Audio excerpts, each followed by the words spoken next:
The worst mistakes during mountain climbing that can go wrong on Mount Everest. This is not a story for those who are easily scared. When gravity defies destiny on the hazardous slopes, a slight error might turn your lovely fantasies into a horrific nightmare. A minor, unrecognized mistake leads to a horrible death atop the world's largest mountain, which offers grandeur as a site of adventure and overcoming nature. Where only the spooky echoes of souls and the chilly thin air are there at night, you must be cautious about your life and take some precautions to avoid sliding on your feet or running out of gas. Otherwise, a sardonic death greeted you on the unending snow of the world's highest top. Explore the horrifying reality of some of the deadliest mistakes ever committed on Mount Everest's perilous slopes. While climbing the world's tallest peak is a remarkable feat, it also is highly dangerous. This video will cover the worst mistakes that might happen on Mount Everest, such as catastrophic blunders, dangerous weather, and altitude sickness. We'll look at some of the most horrific incidents to ever occur on the mountain, including a snowboarder who vanished into thin air and a vegan climber whose life was tragically cut short.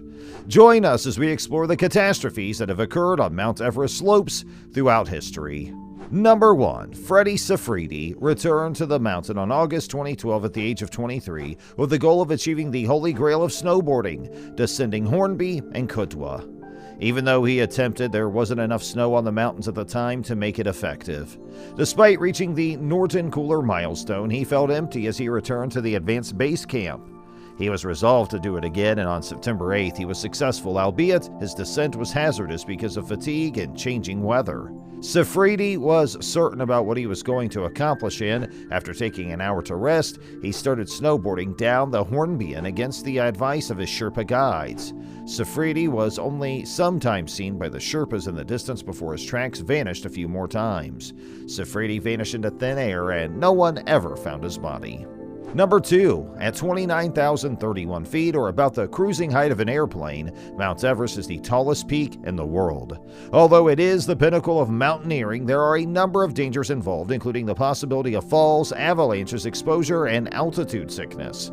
When a massive column of glacial air collapsed on Everest's western shoulder on April 14, 2014, it marked one of the worst days in the mountain's history.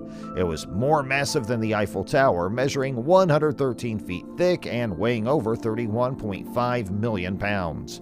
Thereafter, there was an avalanche that behaved more like a rockfall than a regular snow avalanche. In order to be ready for the approaching climbing season, a party of Sherpas were repairing ropes on the South Col when they were hit by the avalanche, which resulted in the deaths of 16 Sherpas.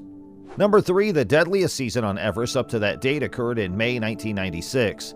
As descending from the peak, 8 climbers perished as they became caught in a rapidly forming blizzard. A team from adventure consultants led by New Zealand mountaineer Rob Hall experienced delays at the summit due to bottlenecks that previous climbers seeking to reach the top had created. The storm came at 5 p.m., sending some climbers on the way down the mountain astray. Hall stayed on the summit with a customer who had run out of more oxygen. They all survived the night, but the next day they all died on the mountain from exposure to the weather. He spoke to his wife during their final satellite communication. "Sleep well, my love. Please try to avoid being overly stressed." Hall's wife asked for his body to remain on the mountain.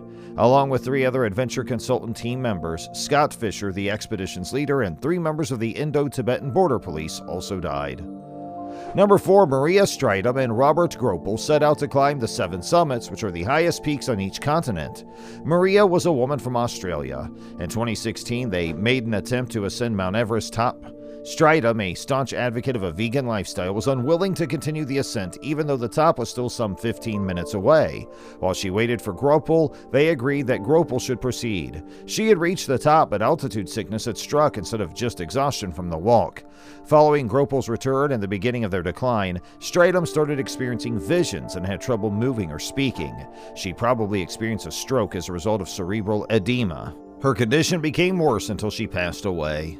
Dr. Stridham's passing brought attention to the dangers of high-altitude climbing and ignited a discussion on whether a vegan diet is appropriate for such endeavors. For the demanding physical requirements of high-altitude climbing, some have questioned whether a vegan diet can supply the essential nutrition and energy.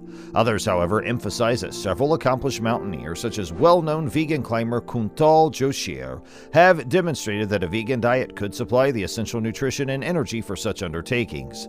In addition, they emphasize that Stridham's demise demise was not due to her vegan diet, but rather to the dangers of high-altitude mountaineering, which may afflict anybody regardless of diet. Despite the tragedy, Stratum's legacy endures thanks to her groundbreaking work in anesthesiology and her support for moral and sustainable living.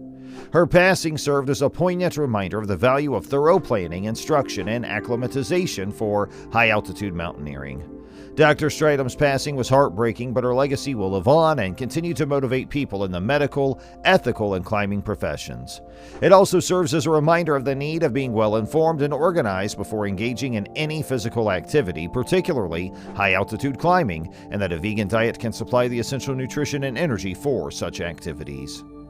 Number 5. The world's tallest mountain range is Mount Everest. Although many mountaineers view reaching its top as their greatest accomplishment, the task is not without peril. Some of the ways that people might die on the dangerous mountain include falls, avalanches, exposure, or health issues brought on by weariness or altitude. A Tibetan ethnic group known as the Sherpa live in Nepal's most mountainous regions. Some are great mountaineers who support themselves by assisting others in completing the challenging Everest summit ascent. On the 14th of April 2014, it was one of the mountain's worst days ever. On Everest's western shoulder, a serac, or huge column of glacial ice, collapsed. It was far heavier than the Eiffel Tower and is estimated to have been 113 feet thick and 31.5 million pounds in weight.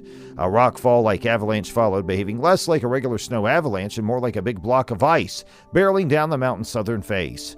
The South Col was being prepared for the forthcoming climbing season by the time a crew of Sherpas who were repairing ropes there. The avalanche struck the group and 16 Sherpas sadly perished. Number 6. A climber who has passed away and whose body became a landmark on Mount Everest is known as Green Boots. In 1996, the climber, whose actual name is said to be Siwang Paljor, was a part of an Indian expedition team. On their descent, he and his party were caught in a blizzard, and Paljor sought safety in the Green Boots cave. He and 2 other climbers tragically perished in the cave from hypothermia. The body of Paljor is still inside the cave today, maintained by the intense cold, and it acts as a macabre but well-known landmark for climbers trying to reach the peak. Number 7. Frances Arsenyev became the first woman from the United States to successfully climb Mount Everest without using oxygen. Her accomplishment in 1998, meanwhile, was shrouded by tragedy. She and her husband, Sergei Arsenyev, separated as they descended. Frances was therefore left unattended above the South Col. Numerous teams tried to save her, but they were ultimately unsuccessful. Her spouse too lost his way and died from exhaustion and exposure while conducting his own separate search for her. The next year, Frances's still-present body was found on the mountain. Number 8. Upon being asked why he intended to summit Everest, British mountaineer George Mallory is said to have said, "Because it's there." Mallory tried to climb Everest 3 times in the 1920s. He and his climbing companion Andrew Irvine may have finally succeeded on their 3rd try in 1924. Since the 2 guys never came back down from their peak, we don't know if they survived the ascent or were killed. Due to the extreme cold, Mallory's bones were in excellent condition when they were found on the summit in 1999. Even if Mallory and Irvine didn't make it to the top, their journey encouraged numerous mountaineers to try. Let's not forget that scaling Mount Everest is a dangerous endeavor with a sad background. Even the most experienced and well-prepared climbers may die due to the mountain's many dangers. But with careful planning, the right training, and strict attention to the risks involved, it is possible to lessen these risks and pull off the astounding feat of reaching the summit. Stories of those who lost their lives on Mount Everest are a sobering reminder of the risks, but they are also a tribute to the human spirit and the everlasting desire to push the limits of what is possible. The effects of climate change on Mount Everest and the rising risks that climbing there presents. So what are your thoughts about that? Let us know in the comments, and thanks for watching.